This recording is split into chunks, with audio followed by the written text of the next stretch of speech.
देश आर्थिक संकटात सापडलेला आहे, देशावरचं कर्ज वाढत आहे. नीटचा पेपर फुटतो आणि त्यामध्ये त्यांचेच पदाधिकारी आणि त्या पक्षाचे कार्यकर्ते या ठिकाणी सापडतात. 140 रुपये दर असताना जर काँग्रेस सरकारला 65 रुपये ते 70 रुपये पेट्रोल द्यायला परवडत होतं, तर मग आता 60 रुपये कच्च्या तेलाचा भाव जर झाला तर हिने ॲक्च्युली हे 40-45 रुपये लिटरने जर द्यायला पाहिजे होतं. हे ॲक्च्युली हिने केलं डबल.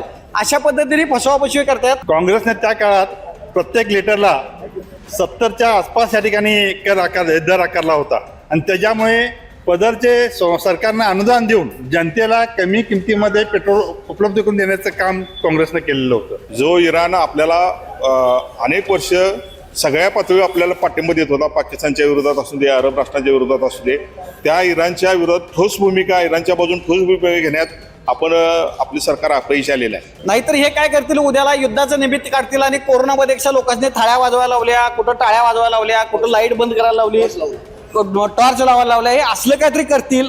बीजेपी सरकारच्या आंतरराष्ट्रीय धोरणाचं अपयश म्हणलं पाहिजे.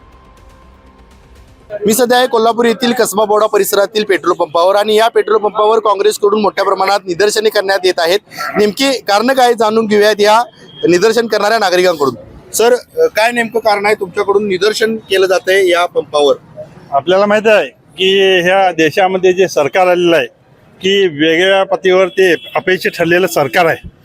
काँग्रेसच्या काळात आंतरराष्ट्रीय बाजारपेठेत बॅरेलला तेलाचे दर 100च्या पुढे असतानाही काँग्रेसने त्या काळात प्रत्येक लिटरला 70च्या आसपास या ठिकाणी दर आकारला होता आणि त्याच्यामुळे पदरचे सरकारनं अनुदान देऊन जनतेला कमी किमतीमध्ये पेट्रोल उपलब्ध करून देण्याचं काम काँग्रेसनं केलेलं होतं. परंतु या सरकारने दर कमी असून सुद्धा त्या काळात जनतेची प्रचंड मोठ्या प्रमाणात दर वाढवून लूट केलेली पाहावयास मिळतं. सरकारने नेहमीच जनतेला खोटे आश्वासन दिले आहेत. 15 लाख देतो म्हणून सांगितलं, ते काहीही दिलेलं नाही आहे. जनतेला वेगवेगळ्या पातळीवर या ठिकाणी दरवाढ करून जनतेची लूट चालवलेली आहे. आपल्याला माहित आहे वेगवेगळ्या पद्धतीने आपण आता परिस्थिती बघतो आहोत. नीटचा पेपर फुटतो आणि त्यामध्ये त्यांचेच पदाधिकारी आणि त्या पक्षाचे कार्यकर्ते या ठिकाणी सापडतात. अनेक प्रकारच्या गोष्टी अशा आहेत की पैसे नाही म्हणायचं आणि जनतेला आश्वासन करायचं की तुम्ही काटकसर करा, पेट्रोल कमी वापरा आणि जास्तीत जास्त परदेशी दौरे वगैरे करू नका. परंतु यांचे मात्र दुसऱ्या दिवशी परदेशी दौरे या ठिकाणी चालू झालेले आहेत. म्हणजे जनतेला एक सांगायचं आणि आपण मात्र दुसरंच करायचं, अशा पद्धतीची भूमिका या सरकारची आहे. त्यामुळे सरकारचा आम्ही आमच्या गाव पातळीवर या ठिकाणी निषेध करत आहोत.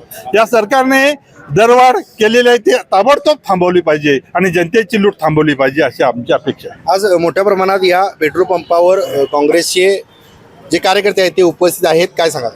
तर निश्चितपणानं गेल्या 12 वर्षापूर्वी जनतेला खोटे आश्वासनं देऊन जनतेची फसवणूक करून हे सरकार जे सत्तेवर आले, अत्यंत निष्क्रियपणानं गेली 12 वर्षे हे कारभार चालवत आहेत.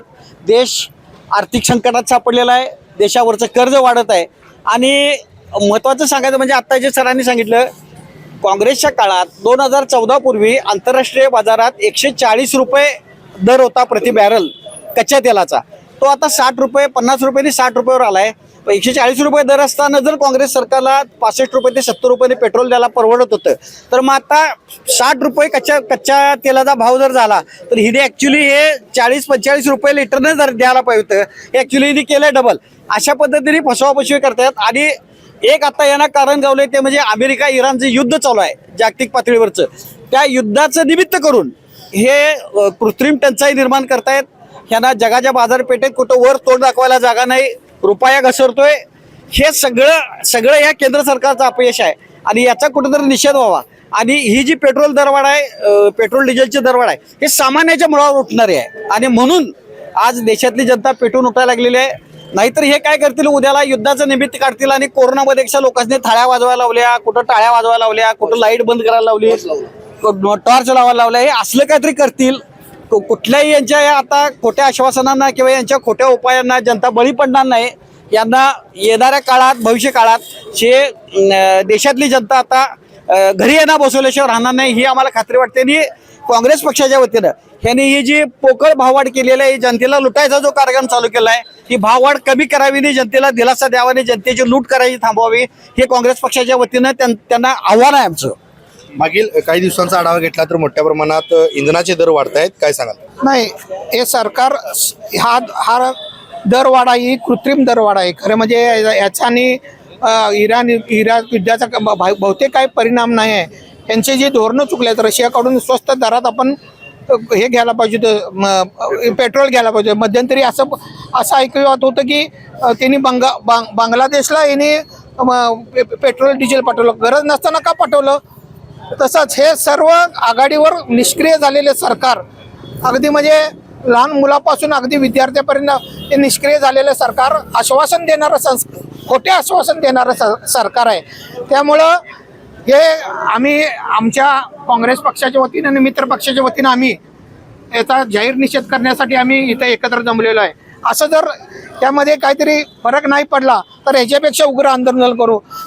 आता याच्यामुळं बाकीची महागाई पण वाढलेली आहे, खताचे दर पण वाढू लागलेले आहेत आणि ही कृत्रिम दर वाढ आहे, ही स्वतःची तुंबड्या भरण्यासाठी करत आहेत. आणि असं जर झालं तर ह्याच्यापेक्षा आपण मोठ्या प्रमाणात हे आंदोलन करण्याचे आम्ही इशारा देतो. खरं म्हणजे आंतरराष्ट्रीय धोरणाचं अपयश, BJP सरकारच्या आंतरराष्ट्रीय धोरणाचं अपयश म्हटलं पाहिजे. जो इराण आपल्याला अनेक वर्ष सगळ्या पातळीवर आपल्याला पाठिंबा देत होता, पाकिस्तानच्या विरोधात असू दे, अरब राष्ट्रांच्या विरोधात असू दे, त्या इराणच्या विरोधात ठोस भूमिका, इराणच्या बाजून ठोस भूमिका घेण्यात आपले सरकार अपयशी आलेलं आहे. त्याचबरोबर रशियाकडून आपण तेल घेत होतो, इराणकडनं तेल घेत होतो आणि ज्याप्रमाणे चायनानं साठा करून ठेवला, हे भविष्यात हे युद्ध उद्भवणार आहे. आणि कुठल्या गोष्टी सांभाळून कुठल्या गोष्टीचं नियोजन करून आपण जे तेल साठा वगैरे करायला पाहिजे तो केला नाही. मग आपले BJP वाले फक्त ह्या 4 ते 5 राज्यांच्या निवडणुकीत व्यस्त राहून आपल्या देशाला त्यांनी ह्या महागाईच्या खाईत लोटलेला आहे. जरी डॉलरचा भाव कमी वाढला, रुपयाच्या तुलनेत डॉलर जर वधारला असला तरी हे आपल्या सरकारच्या धोरणाचा अपयश आहे. त्यामुळे ही महागाई वाढलेली आहे. अशा ह्या धोरणाचा आम्ही निषेध करतो आणि ह्या निषेधासाठीच आमची निदर्शनं आहेत. सरकारने ह्यासाठी ठोस पाऊल उचलून महागाईला नियंत्रण ठेवलं पाहिजे, कारण का पेट्रोल दरवाढ वगैरे वाढलं तर महागाई वाढणार आहे. शेतकऱ्याची अतिशय मोलाचं जे तेल आहे, आता मशागती चालू आहेत, रब्बी हंगाम आता पावसाळ्याचा हे चालू आहे आणि त्यात जर तेल मिळालं नाही तर शेती नष्ट होणार आहे आणि आपली सगळी अर्थव्यवस्था डबघायला येणार. तर आताच आपण बघितलं की काँग्रेसच्या वतीनं शहरात सर्वत्र मोठ्या प्रमाणात निदर्शनं करण्यात येत आहेत. त्याचबरोबर वाढत्या इंधन दराविरोधात आंदोलन देखील करण्यात येत आहेत आणि याचा आपण जी कारणं आहेत काँग्रेसच्या कार्यकर्त्यांकडून पदाधिकाऱ्यांकडून जाणून घेतली. तुर्तास तरी मी या व्हिडिओमध्ये येथेच थांबतोय. KK न्यूजसाठी व्हिडिओ जर्नलिस्ट सचिन वरेकर सह Sameer Makandar, Kolhapur. Doctor DY Patil polytechnic Kasba Bawda Kolhapur. शासनाच्या सर्व प्रकारच्या स्कॉलरशिप्स उपलब्ध. या माध्यमातून विद्यार्थ्यांना 50 ते 100% फी सवलत. अद्ययावत लॅबोरेटरीज, इंटरॅक्टिव्ह पॅनल युक्त क्लासरूम्स, विद्यार्थ्यांसाठी बसची सुविधा, नामवंत कंपन्यांमध्ये नोकरीची संधी. Doctor DY Patil polytechnic Kasba Bawda Kolhapur.